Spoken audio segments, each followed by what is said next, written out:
미 합중국 트럼프 대통령이 이스라엘 수도는 예루살렘이라고 선언한 이후로 교계를 비롯한 전 세계가 혼란의 도가니에 빠져버리고 말았습니다. 유럽연합과 미국, 이스라엘과 팔레스타인, 이스라엘과 무슬림이 들고 일어났고 교계에서도 세대주의자와 복음주의 진영 간의 찬반 논쟁이 뜨겁게 진행되고 있습니다. 그러면 트럼프의 이 선언이 왜 한여름의 태양보다 더 뜨거운 지구촌 이슈가 되었을까? 몇 가지 추리면, 첫째, 왜 남의 나라 수도를 트럼프가 선언하느냐?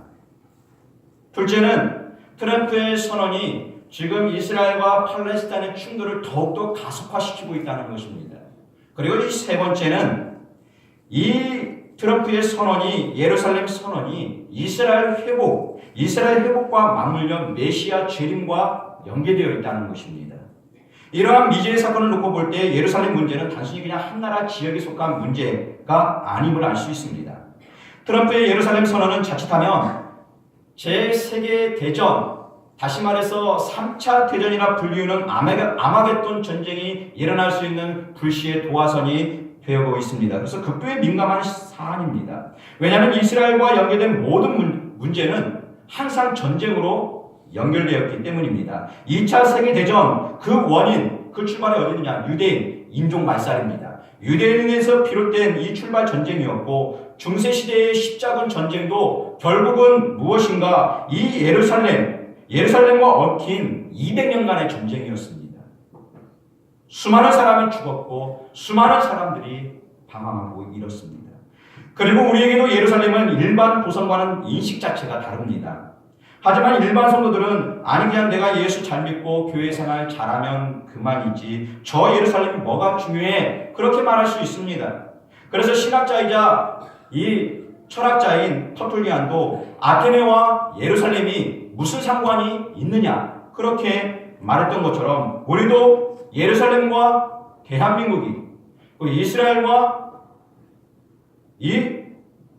우리 교회가 무슨 상관이 있느냐 이렇게 말할 수 있다는 것입니다. 그러나 트럼프의 선언은 그렇게 도매급으로 그냥 떠넘겨질 그렇게 취급할 가벼운 문제가 아닙니다. 이 문제는 성경 계시적으로나 인류 역사학적으로 매우 중요한 문제입니다. 우리의 믿음은 이런 것, 세상에서 일어나는 일과 별도로 그리고 성경 지식 없이 혹은 신학적인 어떤 토대가 없이 잘 세워져 갈 수 있다라고 그렇게 생각할 수 있습니다. 그러나 이러한 개념은 마치 어떠한 내가 기본 공식을 외우지 않고 기본 공식도 없이 수학 문제를 풀려 하는 것, 그리고 내가 언어를 배우지 않고 말을 하려고 하는 것, 문자를 읽으려고 하는 것, 글을 읽으려고 하는 이 어리석음과 같다는 것입니다. 세상은 질서가 무너지면 혼란이 일어나는 것처럼 신학이 기반되지 않는 믿음은 빛이 없는 어둠과 같습니다. 그리고 믿음이 없이 세워진 이 신학적 지식, 믿음 없이 출발한 신학적 지식은 이 질서 없는 무질서, 혼돈의 세계와 같습니다. 따라서 목사와 성도가 신학의 기초골조가 잘 세워져 있다면 이 신학 기초가 잘 세워져 있으니까 설교도 풍성합니다. 그리고 성도들도 그 믿음이 더욱더 견고해집니다. 그런데 목사의 신학이 뼈대가 약하면 이 말씀의 깊이가 약할 수밖에 없습니다. 뼈대가 약하기 때문에 늘 흔들리는 것입니다. 그리고 성도들 또한 이 목사가 신학 기초가 든든하지 못하므로 결국은 자신의 생각 위에서 계속 말을 하거든요. 맨날 말하는 무슨 기도해라, 성경 보라, 그건 사실입니다. 그런데 이 풍성함이 없다는 것입니다. 그래서 이 성경 위에 든든하지 못함으로 자신의 생각 위에 말씀을 세우게 되고 성도 또한 그런 말씀을 듣게 되면 그리스도의 터 위에 믿음을 세우지 못하는 연약한 믿음의 기초가 된다는 것입니다. 이러한 믿음은 평안할 때, 폭풍이 불지 않을 때는 큰 차이가 나지 않습니다. 하지만 삶의 공경이 닥치고 바람이 불어서 내 삶에 부딪히게 되면 반드시 모래 위에 세운 자는 그 무너짐이 매우 심한 것이고 반석 위에 세워진 자는 그 무너짐에서 건진받을 수 있다는 것입니다. 성경에 등장하는 모래 위에 세운 집과 반석 위에 세운 집, 마태복음 25장에 등장하는 슬기로운 5 처녀와 미련한 5 처자, 이 이야기가 성경 속의 이야기가 아니라 곧 우리 안에서 일어나게 된다는 것입니다. 반석 위에 세운 자와 슬기로운 다섯 처녀는 믿음의 기반을 잘 세워 놓았습니다. 예배도 잘 드리고 목사가 설교하면 메모해놓고, 제가 쫓기 때 메모장하고 있었는데 거의 안 합니다. 이 메모도 잘 해놓고 그 말씀을 기록하고 또 꺼내서 되새겨보고 성경을 또 찾아보고, 아무리 바빠도 제가 일부러 성경 말씀 띄우라고 그랬습니다. 이것은 뭡니까? 기록하라는 것입니다. 왜 다 할 수 없으니까.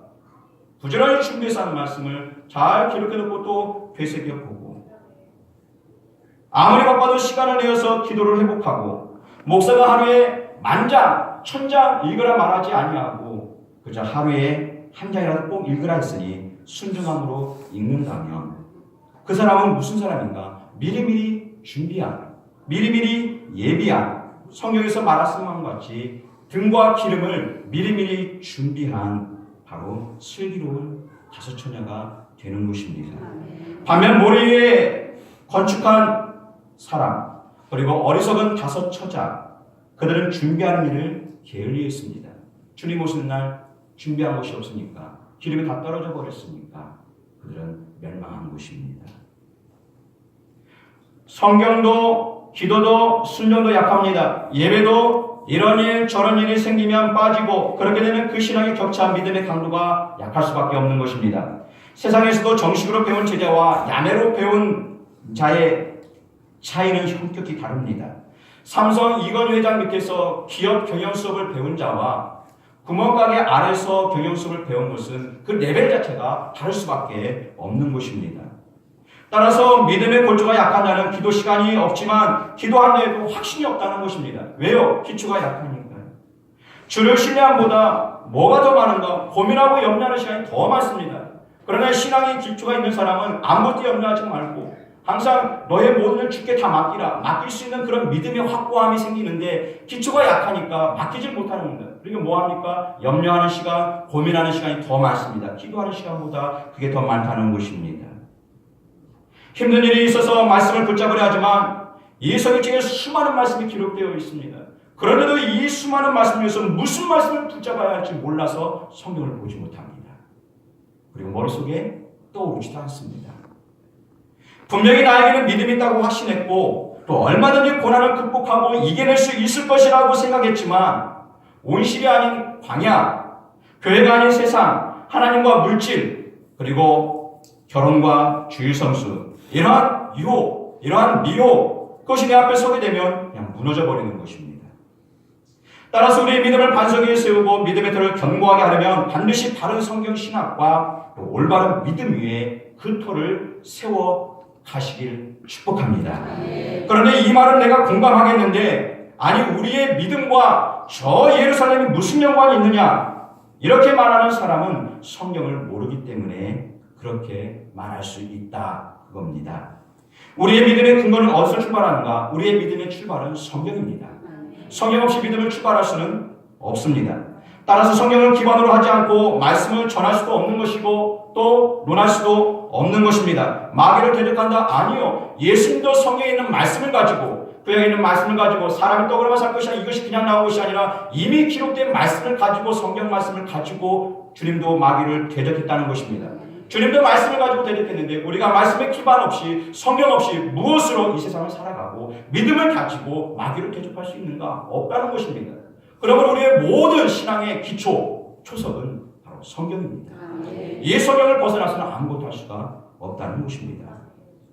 그러므로 성경에 기록된 모든 것, 지명이나 메시지, 예언은 어느 것 하나 버릴 수 없는 매우 중요한 것, 그 1.1획도 버릴 수 없는 하나님의 말씀입니다. 특별히 베들레헴과 예루살렘은 우리의 삶과 구분시킬 수 없는 분명한 도시. 이건 매우 중요한 도시입니다. 현 예루살렘은 이스라엘과 이 팔레스타인 갈등 속에서 국제법상 어느 나라에도 속하지 않은 별도의 성입니다.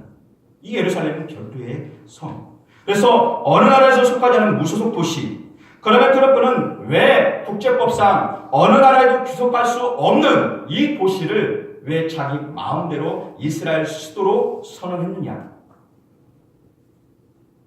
그리고 이 선언이 이스라엘과 팔레스타인은 지금 뜨거운 불덩이가 되고 이스라엘은 시온의 회복이라 그리고 기독교의 세대주의자들은 성경의 예언이 실현되었다. 이렇게 지금 말하고 있다는 것입니다. 이 트럼프 말 한마디로 의해서 지금 이 지구촌이 흔들리고 있습니다. 먼저 성경에서 예루살렘이라는 이름이 처음 등장한 것부터 우리가 한번 이것을 살펴봐야 됩니다. 성경에서 예루살렘이 처음 등장한 것은 아브라함 시대입니다. 이 아브라함 시대, 기원전 약 1600년경, 아니 1900년경, 이 아브라함이 자신과 함께 살고 있던 이 조카가 있었습니다. 이 롯이라는 조카가 있었습니다. 근데 이 롯이 그만 다른 민족의 처대로 와서 5명의 왕을 연합한 처대로 와서 이 롯과 그 조카를 사로잡아 버립니다. 그래서 이 아브라함이 자신의 집에서 사병을 키웠습니다. 과거 우리 고지서에 보면 사병을 키우지 않습니까? 사병을 키웁니다. 근데 그 사병이 몇 명이냐? 자신이 직접 기르고 훈련한 이 사병이 318입니다. 318명의 이 훈련된 이 자기 사병을 데리고 가서 그 자신의 조카 롯을 구출해 옵니다. 그 조카 롯을 구출해 왔을 때 마중 나온 사람이 있습니다. 그 사람이 누군가 바로 살레망이라 불리는 멜기세덱입니다. 그가 멜기세덱이 찾아와서 먹을 것을 가지고 찾아와서 아브라함을 맞이했습니다. 성경이 이렇게 얘기합니다. 살레망 멜기세덱이 떡과 포도주를 가지고 나왔으니 그는 지극히 높으신 하나님의 제사장이었더라. 여기에 등장한 살렘, 이 살렘이 바로 예루살렘의 옛 지명입니다. 이후 이 지역은 가나안 민족들의 땅이 되어서 가나안 족속 중에 한 족속, 바로 여부수 민족이 차지하게 됩니다. 그리고 나서 500년이 흐릅니다. 그리고 1400년, 기원전 1400년이 되었습니다. 1400년이 되었을 때 하나님께서 예굽에서 400년 동안 이스라엘 백성을 묶여두십니다. 그래서 이 400년 기한이 찼을 때 하나님께서 이스라엘 백성, 예굽에서 하나님께서 이스라엘 백성을 구출해내기 시작합니다. 그래서 모세를 통해서 하나님께서 이제는 그들을 이끌어내고 그들이 이제 모세와 함께 가나안 땅에 들어가지 못하고 이들이 광야에서 이제 사라졌을 때 한 사람의 후계자, 모세의 후계자 여호수아를 세웁니다. 그래서 여호수아와 함께 이 이스라엘 백성들이 가나안 땅을 진군하게 됩니다. 가나안 땅을 들어가서 하나님의 말씀대로 여호수아와 순종의 백성들이 주의 말씀대로 이 땅을 이제 우리가 차지하자 해서 그 땅을 차지하게 되는데 예석하게도 그 가나안 땅을 100% 완전히 다 차지하지 못합니다. 여전히 차지하지 못하고 남겨진 땅이 여전히 많이 있게 됩니다. 그래서 이 그들이 차지하지 못하고 남은 땅 중에 하나가 누구인가? 바로 여부수 족속이 차지해서 살고 있었던 바로 예루살렘입니다. 성경이 말합니다. 예루살렘 거민 여부수 사람을 유다 자손이 쫓아내지 못하였으므로 여부수 사람이 오늘날까지 유다 자손과 함께 예루살렘에 거하니라. 이렇게 말합니다. 그렇게 해서 또 몇 년이 흘렀습니까? 차지하지 못하고 400년이 흐르게 됩니다. 400년. 1400년. 약 기원전 1000년경입니다. 이 기원전 1000년경 이스라엘에 누가 나타나는가? 이스라엘의 성왕이라고 불리우는 바로 우리가 잘 알고 익숙한 이름, 바로 다윗 왕이 나타납니다. 할렐루야! 아멘. 이 멋진 다윗 왕 아닙니까? 다윗 왕이 꼭 저처럼 생겼을까 고민해 봅니다. 왜냐면 아담했다고 하니까 그 첫 아담은 아니고 그 신장이 아담하다가 제가 좀 이렇게 아담하지 않습니까? 아멘 안 하면 뭐 어쩔 수 없는 거고요. 예, 어쨌든 이 다윗 왕이 나타나서 난공불락, 이 예루살렘은 난공불락성입니다. 동쪽과 서쪽 흰놈의 골짜기, 그리고 저 남쪽은 그리고 여부수 골짜기가 다 있습니다. 그래서 이 성을 차지하기가 매우 어렵습니다. 그래서 북쪽으로만 통과할 수 있는, 북쪽도 능선이 하나 있는데 그건 조금 약간 쉬운, 그래서 이 천혜의 요소라 말합니다. 천혜의 요소이기 때문에 차지하지 못한 겁니다. 난공불락 성입니다. 그런데 다윗 왕이 딱 나타나서 그 성을 점령합니다. 그리고 다윗성이라 칭하게 됩니다. 성경이 이렇게 말합니다.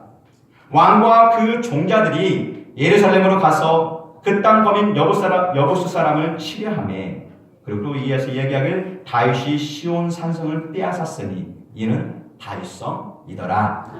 그 이후 다윗은 이 예루살렘을 이스라엘 수도로 천명합니다. 그리고 언약궤를 옮겨서 예루살렘을 세계의 중심, 팔레스타인의 중심 도시로 세우게 됩니다. 그러나서 다윗의 뒤를 이은 또 다른 한 성왕, 바로 솔로몬입니다. 이 솔로몬은 예루살렘을 더욱더 확장시키고 이스라엘 땅을 더욱더 넓힙니다. 그리고 수많은 건축물을 세움으로 예루살렘은 그 어떤 도시보다, 그 어떤 시대보다 매우 웅장하고 매우 화려한 도시가 됩니다. 그래서 이 천국의 도시, 평화의 성전이 있다면 예루살렘입니다.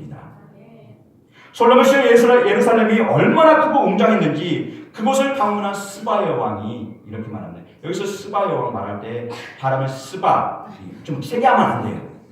스바 좀 부드럽게.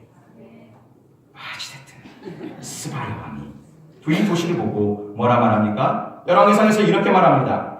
스바의 왕이 솔로몬의 모든 지혜와 그 건축한 궁과 그 상의 식물과 그 신복들의 자석과 그 신하들의 시립한 것과 그들의 공복과 술 관원들과 여호와의 전에 올라가는 층계를 보고 정신이 현황하여 현기증을 느꼈다는 겁니다. 얼마나 도시가 크고 아름다웠는지 정신이 그냥 잃어버렸다는 것입니다. 그만큼 예루살렘 성은 지금 우리가 보지 못하지만 어마어마한 성입니다. 성경에서 말하기 뭐라 말하냐면 예루살렘 성에 도시가 다 은이 흔하더라. 은이 흔하다고 했습니다. 다 금으로 은으로 다 도배한 땅입니다. 그 정도 대단한 땅입니다. 예루살렘이 이스라엘의 자부심이요 세상의 중심이요 사람으로 말하면 심장입니다. 심장. 그러나 이 이스라엘은 솔로몬 이후에 급격히 침울해져 가기 시작합니다. 분단의 민족, 우리나라처럼 분단의 아픔을 겪게 됩니다. 남과 북으로 나뉘어진 이스라엘, 북쪽은 사마리아를 중심으로 북이스라엘이, 남쪽은 예루살렘을 중심으로 남유다가 명맥을 유지해 나가게 됩니다. 그러나 분열 이후 이스라엘의 신앙은 급속도로 세속화되어 가기 시작합니다. 북이스라엘은 단과 사마리아가 수도이지만 제사장의 수도는 어딘가? 단과 베델입니다. 이 단과 베델 끝과 끝입니다. 여기에 우상을 세우기 시작합니다. 그래서 북이스라엘 자체에는 이미 하나님의 이름이 삭제되었습니다. 하나님의 이름이 없습니다. 남유다는 하나님의 이름이 성전에 새겨져 있긴 했지만 정말 새겨져야 할 돌비가 아닌 육의 신비, 이 마음과 영에 하나님의 말씀이 새겨지지 않았다는 것입니다. 그래서 그들 모두는 진노와 심판을 피하지 못했던 것입니다. 그럼에도 하나님은 다윗을 생각하사 그들을 살리려 끊임없이 선지자를 보내어서 돌아오라 책망했고 다시 죽게 돌아와 죽음이 아닌 생명, 저주가 아닌 축복, 그런 백성이 되라고 하나님께서 계속해서 말씀을 보내었습니다. 그러나 그들은 여호와의 사랑의 변절로 답했고 그의 신뢰에 불신으로 보하였던 것입니다. 이에 남유다는 북쪽에서 일어난 바벨론에 의해서 모든 성이 파괴되어 기원전 586년 예루살렘은 초토화가 됩니다. 완전히 무너지고 짓밟힌 폐허된 도시가 예루살렘입니다. 모든 성에 있는 것들이 다 빼앗김을 당하고 언약궤도 사라져버립니다. 그 이후로 언약궤는 등장하지 않습니다. 이 말이 무슨 말입니까? 하나님이 떠나버린 것입니다. 완전히 이스라엘은 쑥대밭이 되었습니다. 그 이후 하나님의 언약에 의해서 70년 만에 다시 돌아오리라 하신 그 말씀에 의해서 바벨론에서 돌아온 이스라엘 백성들은 다시 한번 하나님께 회개하고 다시 예루살렘 성전을 재건합니다. 하지만 옛 명성은 회복되지 않습니다. 왜요? 하나님이 떠났거든요. 그러고 나서 기원전 331년경 누가 나타나는가? 우리 세계 역사 속에 알렉산더 대왕이 나타납니다. 이 사람이 어마어마한 이 지중해 땅을 차지하게 됩니다. 그 중에 하나가 바로 이 이스라엘입니다. 이스라엘을 알렉산더 대왕이 침입해서 또다시 한번 예루살렘은 이방인의 손에 짓밟히게 됩니다. 그런데 이때는 예전과는 다르게 이 예루살렘이 폐허가 아닌 혼합의 도시가 됩니다. 이 알렉산더가 타 민족의 문화를 말살하지 않냐고 그들은 인정해 주거든요. 그래서 이 예루살렘도 폐허가 아니라 문화가 그대로 유지가 됩니다. 근데 하나 희한한 것은 과거 바벨론 포로 시대는 포로로 끌려가 예루살렘은 빈터가 되고 가난한 자만 남게 되었는데 이 알렉산더 시절에는 예루살렘을 차지하지만 파괴하지 않고 제거하지 않으므로 이때부터 예루살렘 안에 무엇이 발생하는가? 우리가 이 예루살렘, 이스라엘의 문화를 역사적으로는 이것을 헤브라이즘이라 얘기합니다. 히브리인을 헬라어 헤브라이, 그래서 헤브라이즘 문화, 이 헤브라이즘 문화가 무엇하고 성인가? 헬라, 이 그리스 쪽을 헬라라고 그러거든요. 그래서 헬라어가, 이것은 신약성의 헬라어로 기록된 것입니다. 이 헬라 문화. 그래서 이 헬레니즘이라 말합니다. 그래서 이스라엘의 정통성을 가지고 있는 헤브라이즘 문화와 그리스도에서 넘어온, 헬라 쪽에서 넘어온 이 헬레니즘 문화가 융합이 됩니다. 그래서 이스라엘 안에 무엇이 발생하냐? 혼합 종교가 발생합니다. 섞인다는 것입니다. 이 헬라인과 히브리인이 함께 거주하게 됨으로써 혼합의 땅, 그래서 문화도, 건축도, 예술도, 생활 풍속도 헬라화되기 시작합니다. 그래서 이스라엘 중에 히브리어를 하는 자보다 헬라어를 아는 자가 더 많아진 것입니다. 히브리어도 자꾸 사라집니다. 그러다가 헬라가 지고 철의 나라로 불리우는 로마가 등장합니다. 이 로마가 등장하는 예루살렘은 로마 제국의 지배하에 들어가야 됩니다. 그리고 순수 이스라엘의 혈통이 아닌 에돔 족속에 속한 헤롯이라는 사람이 이 예루살렘을 통치하기 시작합니다. 우리가 알고 있는 바로 신약성경에서 나오는 예수님 시절 신약성에 나오는 헤롯 대왕, 이게 바로 헤롯입니다. 이건 유대인족이 아닙니다. 에돔 족속입니다. 이 에돔 족속이 이스라엘의 홀을 잡고 유대 나라를 통치해 나가기 시작합니다. 로마로부터 예루살렘과 유대의 통치를 하사받은 헤롯 대왕은 유대인의 환심을 사기 위해서, 유대민족이 아니니까 유대민족 환심을 사야 되지 않습니까? 환심을 사기 위해서 무엇을 건축하는가? 그들이 관심 갖는 예루살렘을, 무너진 예루살렘을 건축합니다. 그래서 이 다시 한번 세워진 이 3대 이 예루살렘 성전, 첫 번째는 다윗 성전, 그 다음에 바벨론 포로 들어왔던 이 수르바벨에 세워진 수르바벨 성전, 그다음에 세 번째 성전이 바로 헤롯 성전이라고 불립니다. 왜요? 예루살렘 성전이면 헤롯이 건축했기 때문에. 그래서 이 헤롯이 유대인의 환심을 사기 위해서 성전을 어마어마한 돈을 들여서 성전을 정말 멋지게 건축합니다. 이게 바로 헤롯 성전입니다. 그래서 예루살렘 성전이 헤롯으로 불리게 되는데, 이외에도 헤롯은 예루살렘 안에다가 자신의 궁전, 원형극장, 수많은 건축물들을 화려하게 짓기 시작합니다. 그러나 유대인들은 이스라엘 지파에 속하지 않은 헤롯을 자신의 왕으로 인정할 수 없습니다. 또 이방인들이 자신의 거룩한 도시 예루살렘 성전에 들어와서 땅을 짓밟는 것 자체가 허용이 되질 않습니다. 그래서 이스라엘은 끊임없이 독립을 갈망하는 이 열심당원들에 의해서 계속해서 민족 분기, 반란이 계속해서 이스라엘 땅에서 일어나게 되는 것입니다. 타 민족에서는 거의 안 일어나는데 이스라엘은 끊임없이 이런 민족 분기가 일어납니다. 그래서 로마가 이 이스라엘 땅, 조그만 땅에서 자꾸 일어나요. 신경 쓰니까 어떡합니까? 내 손 안에 가시가 박혀도 신경 쓰지 않습니까? 뭐합니까? 가시를 핀셋을 들어서 확 뽑아버리죠. 뽑아버립니다. 결국 로마가 이 이스라엘을 어떻게 하는가? AD 70년 이 티투스라고 불리는 이 장군이 와서 예루살렘을 완전히 장악합니다. 그리고 예루살렘을 밖에서부터 안으로 완전히 침몰시켜버립니다. 다시는 재건할 수 없을 정도로, 다시는 일으킬 수 없을 정도로 이스라엘을 완전하게 초토화, 파괴시켜버립니다. 이것이 예수님 시절의 예언으로 나타납니다. 성경이 말합니다.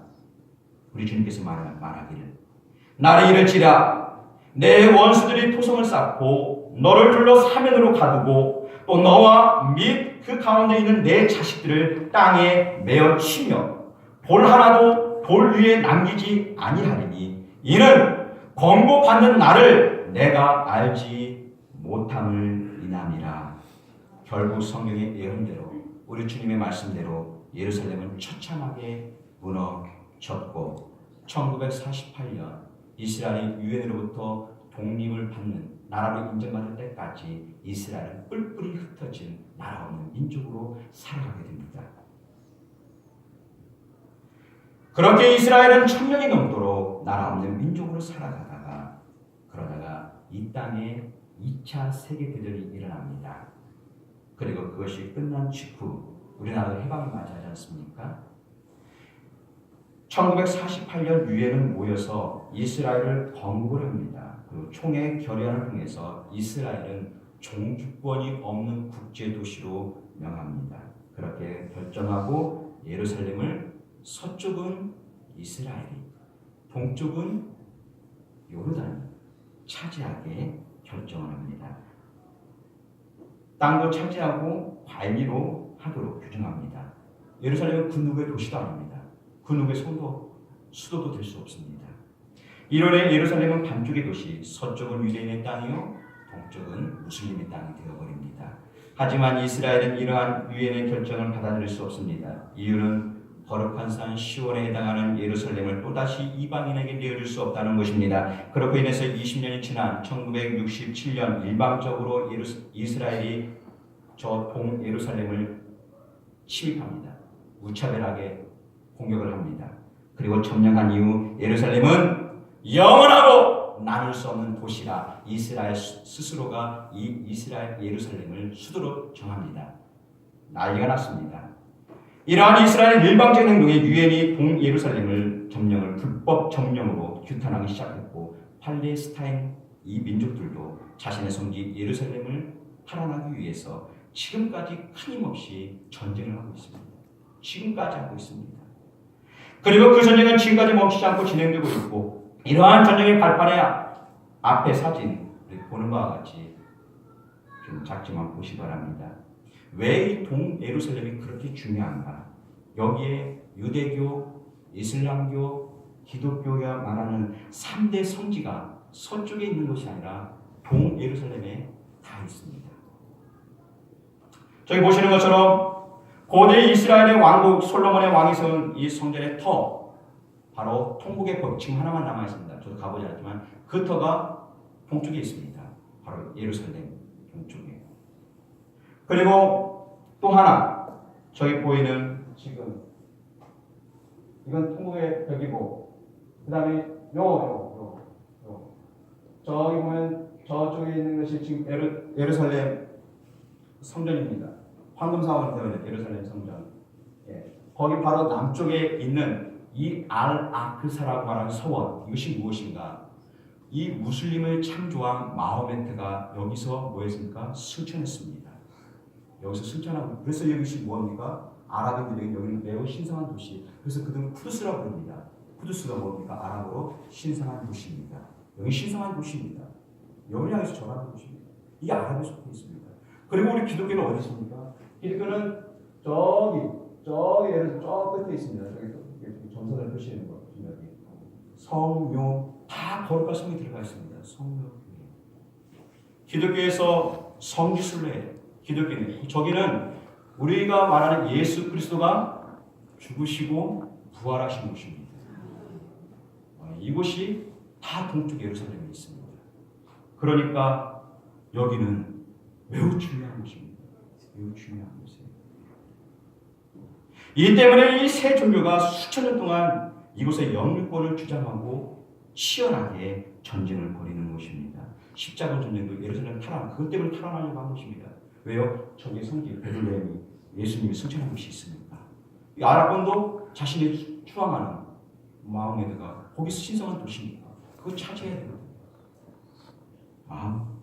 세상이 시끄럽습니다. 이 때문에 세 종교는 수천 동안 전쟁합니다. 예루살렘, 본디 예루살렘 단어는 예루, 기초 토라는 뜻입니다. 살렘, 우리가 말하는 그런 샬롬 이런 뜻입니다. 샬롬, 평안, 평강이라는 뜻입니다. 그래서 원래 이 예루살렘이라는 도시는 평화의 성, 평강의 도시, 그리고 뭡니까? 또, 뭐 그런 겁니다. 평강과 평안이 함께하는 터요, 성이요, 도시입니다. 그러나 그 이름과 달리 이곳은 수천 년 동안 다툼과 갈등, 전쟁과 그리고 슬픔이 가득한 도시였습니다. 예수님은 이런 예루살렘을 향해서 뭐라 말하는가? 회개하라. 천국이 가까웠느니라. 복음을 전하셨습니다. 저들이 회개하고 하나님께 돌아가길 끊임없이 종용했습니다. 그러나 그들은 그런 예수님 쫓아 십자가로 내모나 죽였고 예수님의 회개 없는 저들과 장차 무너질 예루살렘을 바라보며 슬피 우셨습니다. 예수님이 40년 후에 예루살렘을 추토하되지 않습니까? 로마에 의해서. 성경이 말합니다. 주님이 예루살렘아 예루살렘아 선지자들을 죽이고 내게 파송된 자들을 돌로 치는 자여 암탉이 제 새끼를 날개 아래 모음같이 내가 너희 자녀를 모으려 한 일이 몇 번이냐? 그러나 너희가 원치 아니하였도다. 보라, 너희 집이 황폐하여 버림바 되리라. 그렇게 예루살렘은 주님의 예언에 의해서 이방인들의 집합 펼치고 황폐하게 땅. 그런데 과거 예루살렘이 무너졌을 때 하나님은 70년이 차면 다시 돌아오리라 그 예언을 하셨고, 이 계시의 말씀에 따라서 바벨론 폴에서 돌아온 유대인들이 다시 성전을 재건하였듯이 현재 이스라엘 민족이 이 빼앗긴 예루살렘을 다시 세우려고 일부 노력하고 있고, 그리고 일부 기독교에서도 성경에 기록된 이 말씀을 문자로 해석해서 이스라엘 회복을 지금 기다리고 메시아 재림을 기다리고 있다는 것입니다. 그 말씀이 바로 오늘 본문 말씀입니다. 우리가 보기에는 아무것도 안 하지만 여기에 매우 중요한 재림이 섞여 있습니다.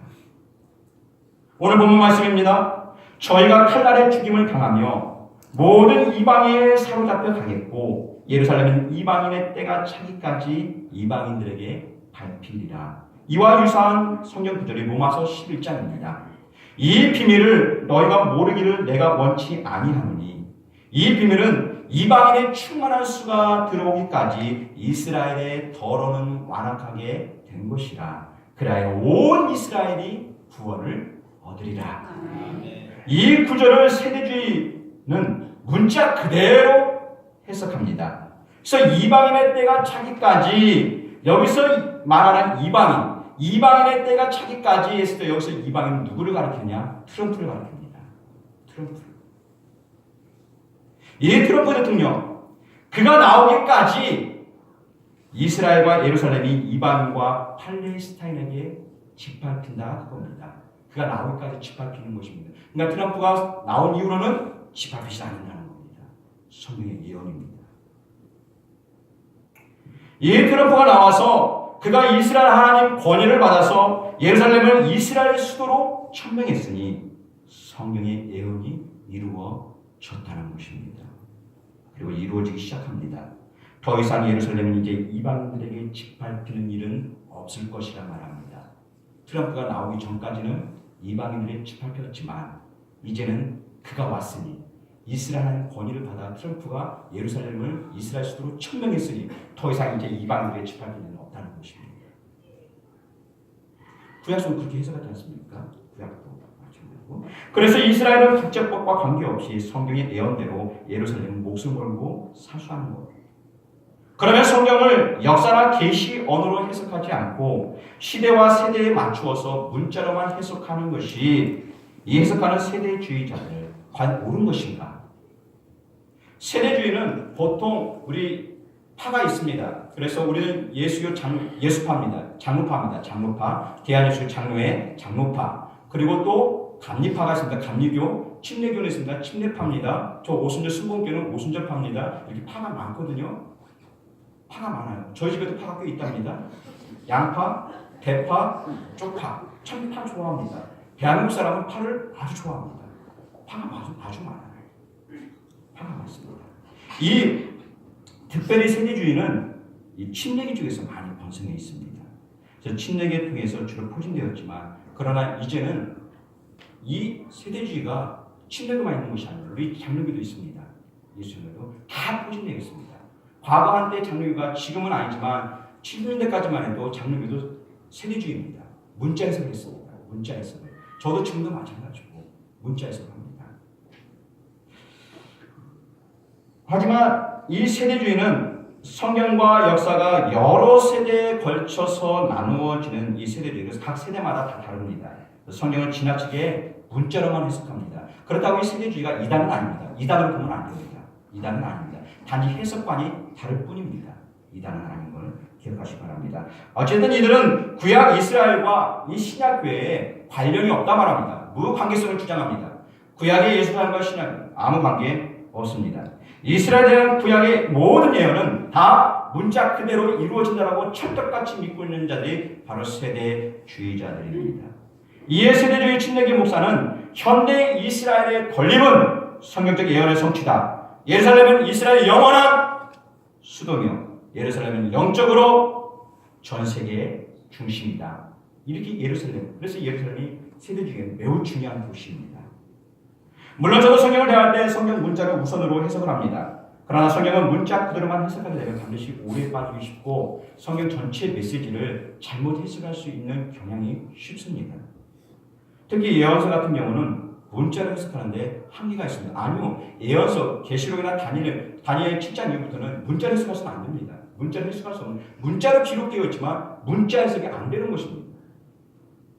이것은 반드시 은유로 기록되어 있기 때문에, 비유로 기록되어 있기 때문에 반드시 그 비유를 풀어야 됩니다. 그럼에도 불구하고 문자 해석을 고집하면 지금 이 시대에 맞는 해석, 우리의 입맛에 맞는 해석은 세대에 맞는, 세대주의니까 이 세대에 맞는 해석을 할 수 있지만 성경이 원래 기록했던 그 저자의 원래 뜻은 사라져버립니다. 해석해내지 못합니다. 일제강점기 시절입니다. 조선의 많은 문학가들이 우리나라의 독립, 대한민국의 조선의 독립과 해방을 위해서 일본의 잔화성을 이 문자로, 글자로 지면에 실었습니다. 그래야 일본이 발칵 뒤집힙니다. 그래서 일본이 뭐 합니까? 일본이 1930년 후반에 문화 말살 정책을 피기 시작합니다. 그래서 모든 언론과 출판을 감시합니다. 그와 관련된 모든 사람들 다 붙잡아다가 고문하고 그리고 가두고 심지어는 다 죽였습니다. 그러니까 우리나라 조선의 독립과 해방, 일제사상 알려야 되는데 뭘로 알립니까? 그래서 글을 바꿉니다. 문자를 그대로 표현한 것이 아니라 은유로, 비유로 이제 글을 쓰기 시작합니다. 이해 못합니다. 성경도 그 당시 핍박을 피하기 위해서 비유로, 은유로 글을 남겼고 하나님께서도 비유로 성경 말씀을 기록하라 말합니다. 그 아까 말합니다. 이렇게 말합니다. 예수겔 17장에서 인자야 너는 수수께끼와 비유를 이스라엘 족속에게 베풀어. 예수님도 말합니다. 예수께서 비유로 여러 가지를 저에게 말씀하여 가라사대. 이 비유, 수수께끼 이게 성경이 원합니다. 그래서 성경을 풀이할 때는 문자 해석, 문자는 문자로 해석해야 되지만 반드시 비유로 된 것은, 은유로 된 것은 은유로 풀어야 됩니다. 따라서 오늘 본문 9절에 나타난 이스라엘 회복은 성경 전체 메시지와 연관을 시켜서 해석해야만 되는 그런 문장. 이에 복음주의 대표격을 할 수 있는 존 스토트 목사님은 유대인의 귀환과 유대 국가의 수립은 영토나 국가 차원의 것이 아니라 메시아이신 예수 그리스도께 돌아오는 것. 예루살렘이 회복되는 것을 말하는 것이 아니라 예루살렘은 다시 말하면 참 성령 되신 예수 그리스도께로 돌아오는 것. 이것이 예루살렘의 회복이요 이스라엘의 회복이라는 것입니다. 예루살렘이 트럼프에 의해서 이스라엘 수도가 되었음을 선언한 것으로 이방인의 때가 끝났고 이스라엘 회복이 일어나고 성경의 예언이 성취된 것이 아니라 우리 주 예수 그리스도를 버리고 그를 메시아로 인정하지 않았던 저 이스라엘 유대 민족들이 그리스도 예수를 자신의 손으로 죽인, 십자가 달아 죽인 그 예수를 메시아로 인정하고 참 메시아 되시고 참 성령 되신 예수 그리스도에 돌아오는 것, 이것이 진정한 이스라엘의 회복이요 예루살렘의 회복이라는 것입니다. 예수께서 대답하여 가라사대 너희가 이 성전을 헐라 내가 사흘 동안에 일으키리라. 그러나 예수는 성전된 자기 육체를 가리켜 말씀하신 것이라. 참 성전은 이 땅에 세워진 예루살렘이 아닌 바로 예수 그리스도, 그가 우리의 참 성전이십니다. 우리 주 예수 그리스도, 그러므로 우리는 주님만 바라보고 소망해야 하는 것입니다. 예루살렘은 이 땅의 도시가 아닌 이스라엘에 속한 그 영토 예루살렘이 아니라는 것입니다. 우리가 사모하고 우리가 영원히 바라야 될 예루살렘은 이 땅에 속한 것이 아니라 우리의 눈으로 볼 수 없지만 저 하늘에 속한 새 예루살렘. 또 내가 보매 거룩한 성 새 예루살렘이 하나님께로부터 하늘에서 내려오니 그 예비한 것이 신부가 남편을 위하여 단장한 것 같더라. 그 성이 빛이 지극히 귀한 보석 같고 벽옥과 수정같이 맞더라. 또한 그곳은 사망이 없고 애통하는 것이나 곡하는 것이나 아픈 것이 다시 있지 아니하리니 처음 것들은 다 지나갔으리라. 아멘이십니까? 우리는 이스라엘에 속한 예루살렘을 성전을 사모하고 그 성전을 탈환하기 위해서 오늘도 총과 칼을 들고 달려가는 것이 아니라 거룩한 성으로 임하실 예수 그리스도를 바라보고 사랑과 용서와 화해와 섬김으로 예루살렘을 기다리는 것입니다. 오직 우리 주님이 거하시고 저 하늘에 속한 새 예루살렘, 그것은 망하지도 않고